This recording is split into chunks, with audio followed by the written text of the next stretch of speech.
नमस्कार प्रेक्षकांनो.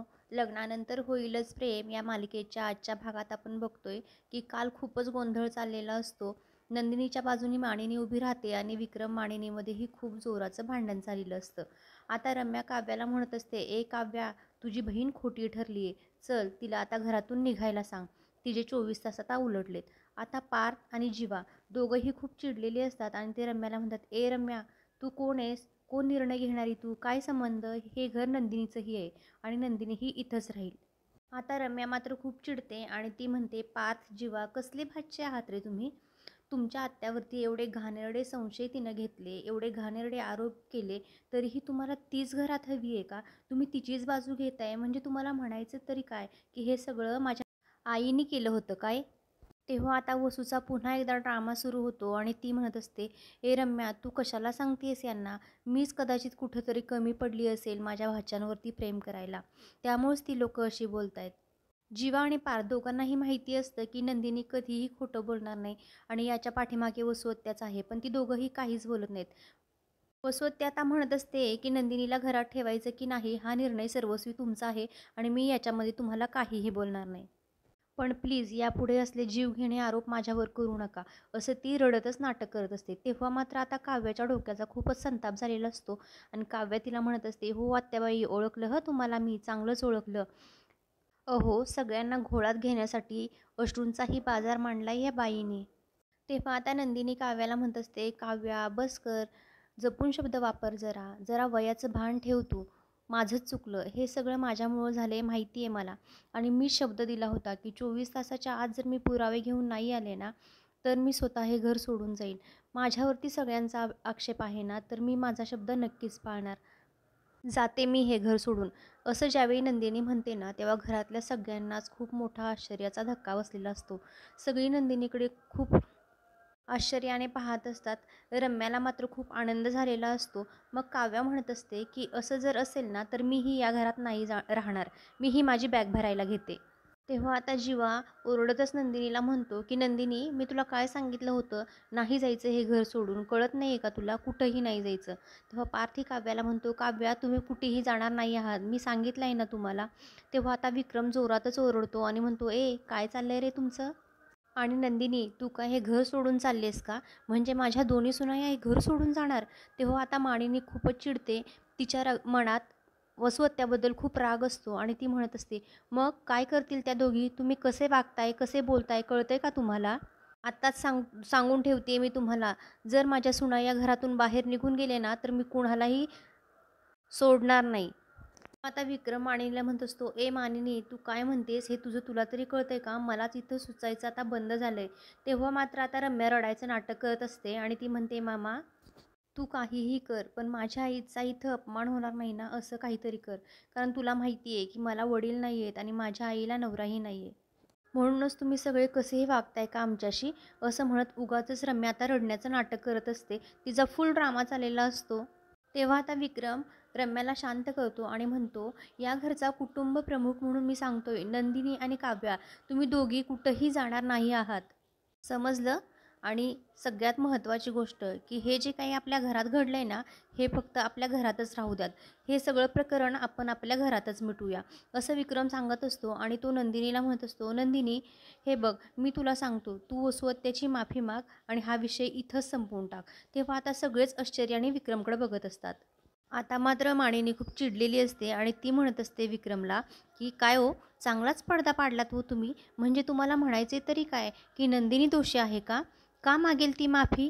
तेव्हा विक्रम म्हणत असतो, मानिनी, तू विषय वाढवू नको. आता काव्या हळूच नंदिनीला सांगत असते की ताई, तू अजिबात माफी मागायची नाही आहेस. इकडं वसुहत्याच्या मात्र गालात उकळ्या फुटत असतात, कारण सगळं तिच्या म्हणण्यासारखं होत असतं आणि तिला वाटत असतं की नंदिनीला शेवटी माझ्यापुढं झुकावंच लागलं. पण आपल्याला तर माहीतच आहे ना की नंदिनी किती स्वाभिमानी आहे ती. नंदिनी आता निर्णय घेते आणि ती म्हणते, बाबा सॉरी, पण मी माफी नाही मागू शकत, कारण माझी काही चूकच नाही आहे. आता मात्र नंदिनीकडे सगळी आश्चर्यानं बघत असतात. नंदिनी आता तिच्या निर्णयावर खूप ठाम असते आणि ती म्हणत असते, बाबा, एक वेळ मी हे घर सोडेन, पण मी वसुहत्यांची माफी नाही मागू शकत, कारण त्यांच्या ह्या एका कृत्यामुळं आमच्या चौघांचे आयुष्य बर्बाद झालेत आणि मी या गोष्टीसाठी त्यांना माफ नाही करू शकत. त्यांनाची माफी मागणं म्हणजे अन्याय सहन करणं आहे आणि ते मला नाही जमणार. तेव्हा वसू आता पुढे येते आणि तिला म्हणत असते, नंदिनी प्लीज नको जाऊस हे घर सोडून. आता ती तिच्या पुढं हात जोडते आणि म्हणते की विक्रम आणि मानिनीनं खूप प्रेमानं जपलीत गं ही नाती, खूप मनापासून सांभाळले त्यांनी हे घर, आणि तू हे घर अजिबात सोडून जाऊ नकोस. वसू त्या उगाचच रडायचं नाटक करत असते आणि ती नंदिनीच्या पाया पडायला लागते आणि म्हणते, प्लीज नंदिनी नको जाऊ तू हे घर सोडून. अगं तुम्ही दोघी सुना आहात या घरच्या, आणि ह्या घरचं उंबरा ओलांडून नका जाऊ तुम्ही. आणि ती उगाचच रडत असते. तेव्हा मात्र आता विक्रम नंदिनीवरती खूपच चिडतो, कारण सिंपती मिळवण्यासाठी वसुहत्या आणि रम्याने हे सगळं नाटक केलेलं असतं. आणि त्या दोघीही आता खुश असतात, कारण विक्रम नंदिनीवरती चिडत असतो आणि तो म्हणत असतो की काय हे नंदिनी, बघितलंस ना, अगं सगळी चूक तुझी आहे आणि वसुताई माफी मागते तुझी. तेव्हा आता नंदिनी म्हणते, नाही हो बाबा. तेव्हा तो जोरातच चिडतो आणि म्हणतो, मला तू बाबा म्हणायचं नाहीस. तुझं आणि माझं कुठलंच नातं आता राहिलेलं नाही आहे, आणि मी तुझा बाबा नाही आणि तू माझी कोणीही नाहीस. तेव्हा मात्र आता घरच्या सगळ्यांना खूप मोठा आश्चर्याचा धक्का बसलेला असतो. सगळ्यांच्याच पायाखालची जमीन हललेली असते आणि नंदिनी मात्र खूप खूप रडत असते. जीवा म्हणतो, अहो बाबा, पण विक्रम आता कोणाचंही ऐकण्याच्या मनस्थितीत नसतो आणि तो तिथून निघून त्याच्या रूममध्ये जातो. आता हॉलमधून सगळी आपापल्या रूममध्ये निघून जातात. माणिनेही विक्रमच्या पाठीमागून त्याच्या रूममध्ये जाते आणि ती विक्रमला रागातच विचारत असते, अहो काय म्हणालात तुम्ही, की नंदिनी तुमची मुलगी नाही आणि तुम्ही तिची कोणी नाही? सिरियसली खरंच तुम्हाला असं वाटतं का? तेव्हा विक्रम म्हणतो, तुला माहिती नाही आहे का तिनं काय केलं ते? ते दिसत नाही आहे का तुला? ही पोरगी आता माझ्या नजरेतूनच उतरली आहे, कारण तिनं स्वतःला सिद्ध करण्यासाठी खोटा पुरावा घेऊन यायचा होता का? का घेऊन आली होती ती त्या दीपकला? तेव्हा नंदिनी म्हणती, अहो अहो त्या पोरीच्या ना डोळ्यात तुम्ही स्वतः नीट बघा, आणि नंतर तुम्ही त्या वसुताईंच्याही डोळ्यात बघा, म्हणजे तुम्हाला खरं काय आणि खोटं काय हे लगेच समजेल. तेव्हा विक्रम मानिनीला म्हणत असतो की काय गं, तुला काय वाटलं, तुला काय म्हणायचं आहे तरी काय, की माझी बहीण खोटं बोलते? तेव्हा नंदिनी तिच्या निर्णयावरती ठाम असते आणि ती म्हणते, होय, मला हेच म्हणायचं आहे की नंदिनी योग्य आहे आणि वसुताई खोट्या बोलत आहेत. अहो एवढे दिवस नाही अचानक कुठला डॉक्टर आला हो गुडघ्यांचा? पर्यंत तर अगदी ठीक होत्या त्या. अहो विक्रम, तुम्ही असा विचार का नाही करत, की वसुहत्यांनी का नसेल हे केलं, सांगा बरं. तुम्ही मला सांगा की नंदिनी मंडपातून गेल्यावर पार्थबरोबर लग्न करायला रम्याला चान्स मिळणार होता की नाही? बघा तुम्ही, आठवा जरा. तेव्हा विक्रम म्हणतो, अगं तुला आठवतंय का, जेव्हा नंदिनी मंडपात नव्हती तेव्हा रम्याही मंडपात नव्हती. तेव्हा विक्रम आता म्हणतो की अगं वसुताईचा जर हा डाव असता ना, तर तिनं रम्यालाही कुठंही जाऊ दिलं नसतं. तिनं रम्याला मंडपातच ठेवलं असतं ना. हे बघ, नंदिनीची वकिली करायचं म्हणून तू काहीही आरोप नाही करू शकत तू माझ्याशी. नाही भांडू शकत अजिबात मानिनी. नंदिनी आता म्हणते की अहो वकिली नाही करत आहे मी, पण तुम्ही मला सांगा, एवढी व्यवस्थित वसुताईंशी वागणारी नंदिनी अचानक त्यांच्यावरती का पलटेल, अचानक त्यांच्यावरती का आरोप करेल? अहो पिहूनही चित्र काढून दिलं होतं ना, आणि पिहूनेही मान्यही केलं होतं की तिनं वसुहत्यांच्या रूम बाहेर ऐकलं होतं की त्यांनीच नंदिनीला किडनॅप केलं होतं म्हणून. विक्रम मात्र आता तिचं काहीही ऐकून घेत नसतो आणि नंदिनी म्हणत असते, अहो आजपर्यंत नंदिनी असं कधी वागले का? तिनं कधीच कुणाचं मन दुखवलं नाही. तिनं सगळ्यांचाच विचार केला आहे. आणि मला या गोष्टीची पूर्णपणे खात्री आहे की नंदिनी चुकीची नाही आहे, आणि माझा नंदिनीवरती पूर्ण विश्वास आहे, असं म्हणून मानिनी तिथून निघून जाते. तेव्हा आता विक्रम म्हणत असतो, जा जा, तुला कुठं जायचं आहे तिकडं जा आणि तुला हवं ते कर. तेव्हा आता दुसरीकडे पार्थ आणि काव्या त्यांच्या रूममध्ये असतात आणि काव्या खूपच चिडलेली असते, चिडचिड करत असते. ती पार्थला म्हणत असते, अहो माझ्या ताईला फसवलंय कुणीतरी. माझी ताई असं खोटं कधीच बोलू शकत नाही. ती असं खोटं कधीच वागू शकत नाही आणि हे सगळं वसवत्यांनीच केलंय. तेव्हा पार्थही म्हणत असतो, हो मला माहिती आहे, नंदिनी खोटा पुरावा नाही आणणार. तेव्हा आता काव्या रडतच पार्थला म्हणत असते की बघा ना, खाली बाबाही कसे बोलले नंदिनी ताईला की तू मला बाबा नाही म्हणायचं म्हणून. अहो कसं वाटलं असेल माझ्या ताईला, तिनं आजपर्यंत कधीच कुणाचं मन दुखवलेलं नाही आहे आणि किती वाईट अवस्था झाली असेल तिची. हे बघा पार्थ, जर माझ्या ताईला काही झालं ना, तर मी अजिबात सहन करणार नाही आणि सोडणारही नाही त्या वसुहत्यांना. काव्या एवढी हायपर झालेली असते की तिला खूप जोराचा ठसका लागतो आणि तिला कसं तरी होत असतं. पार्थ म्हणतो, हळू वरती बघा थोडं, आणि त्यांना हळूच काव्याला खाली बसवतो आणि तिच्या पाठीवरती हात फिरवत असतो. तो तिला पाणी प्यायला देतो आणि म्हणतो, हां आता वाटतंय का बरं, आता शांत व्हा थोडं. तेव्हा काव्याही म्हणते, हां आता ठीक आहे मी.